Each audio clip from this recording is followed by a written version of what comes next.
নমস্কার, আগমনীর ক্লাসরুমে আপনাদের স্বাগত জানাই। তো আজকে একটি বিতর্কিত বিষয় নিয়ে আলোচনা করব, সেটি হচ্ছে বাঁধ। বাঁধ আমাদের জলের চাহিদা মেটানোর জন্য গুরুত্বপূর্ণ, না বাঁধ আমাদের বিপদ ডেকে আনে? তো আজকের আলোচনার বিষয় হচ্ছে এটা। তো আমরা ইতিমধ্যে যারা আমার সঙ্গে শুরু থেকে রয়েছেন তারা জানেন যে এই বাঁধ নিয়ে কত একের পর এক আন্দোলন হয়েছে। তো সেগুলো থেকে আমাদের একটা বাঁধ সম্বন্ধে আতঙ্ক হতেই পারে যে ওরে বাবা, বাঁধ হচ্ছে তার মানে আবার অনেকগুলো বিপদ চলে আসবে।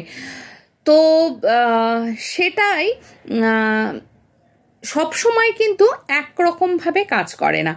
তো বাঁধ নিয়ে যে আন্দোলনগুলো নিয়ে যদি জানতে চান, তো যারা নতুন তারা প্লিজ একটু সাবস্ক্রাইব করে নেবেন, নিয়ে তাহলে মুভমেন্টগুলো দেখে নেবেন। আর যারা আমার সঙ্গে শুরু থেকেই আছেন, শুরু থেকেই মানে আমারকে আপনারা আশীর্বাদ করেছেন, আপন করে নিয়েছেন, তো তারা যদি মনে করেন তাহলে একটু পেছনের দিকে গিয়ে দেখে নেবেন মুভমেন্টটা।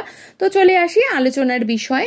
সেটা হচ্ছে যে কোনো কিছুরই পজিটিভ এবং নেগেটিভ দিক আছে, ঠিক সেরকমই বাঁধেরও যেরকম নেগেটিভ দিক আছে, যেমন অ্যাকোয়াটিক ইকোসিস্টেম নষ্ট হয়ে যেতে পারে, হ্যাঁ, ভীষণ পাখি বা অন্যান্য প্রাণীদের ক্ষতি হতে পারে, সোশ্যাল হ্যারাসমেন্ট, অর্থাৎ যারা ওই বাঁধের চারপাশে থাকে তাদের হয়তো উচ্ছেদ করে দেওয়া হলো, তারপর তাদের সেরমভাবে কম্পেনসেট করা হলো না।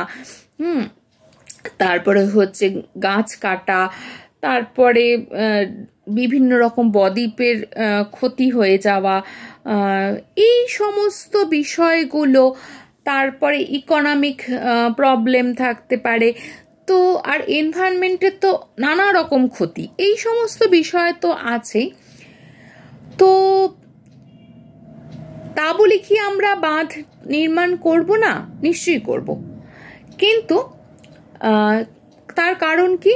তার কারণ হচ্ছে বাঁধের অনেক সুফলও আছে। সেটা কি না, আমাদের যে পানীয় জলের চাহিদা সেটা পূরণ করতে পারে, সেচের কাজ করতে সাহায্য করতে পারে, তারপরে মৎস্য চাষ, তারপরে হাইড্রো ইলেকট্রিক পাওয়ার জেনারেশন, তারপরে হচ্ছে ইনল্যান্ড নেভিগেশন, তারপরে বিনোদন, এই সমস্ত কিছু, এমনকি শিল্পের জন্য যে জলের চাহিদা সেটা অবধি পূরণ করতে সম্ভব।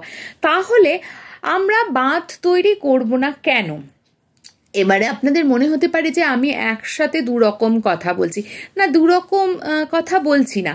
তার কারণ হচ্ছে যে রাস্তায় আমরা যখন হাঁটি তখন অ্যাক্সিডেন্ট হওয়ার ভয় থাকে। তা বলে কি আমরা রাস্তা পারাপার করি না, রাস্তা হাঁটি না? হাঁটি, সাবধানতার সঙ্গে হাঁটি।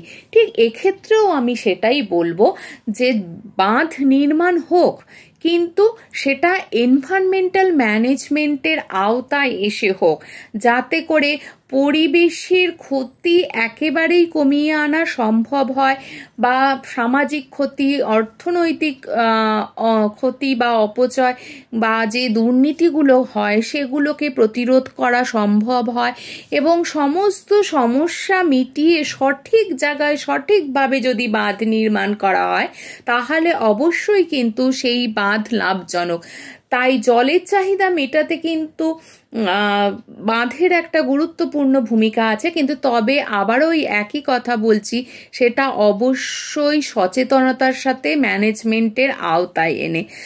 তো সেই জন্য যদি মনে হয় যে আপনাদের আজকের বিষয়টা ভালো লেগেছে, বা বাঁধ নিয়ে যে আপনাদের মনে দ্বিধা বা দ্বন্দ্ব কাজ করে সেটা যদি আমি কাটিয়ে পেরে থাকি, তাহলে প্লিজ লাইক, কমেন্ট আর শেয়ার করবেন, কারণ আপনাদের একটা লাইক আমাকে অনেক অনেক অনেক মোটিভেটেড করে। হ্যাঁ, ভালো থাকুন, সুস্থ থাকুন। কালকে আবার একটা জল বিষয়ক কথা আলোচনা হবে। নমস্কার।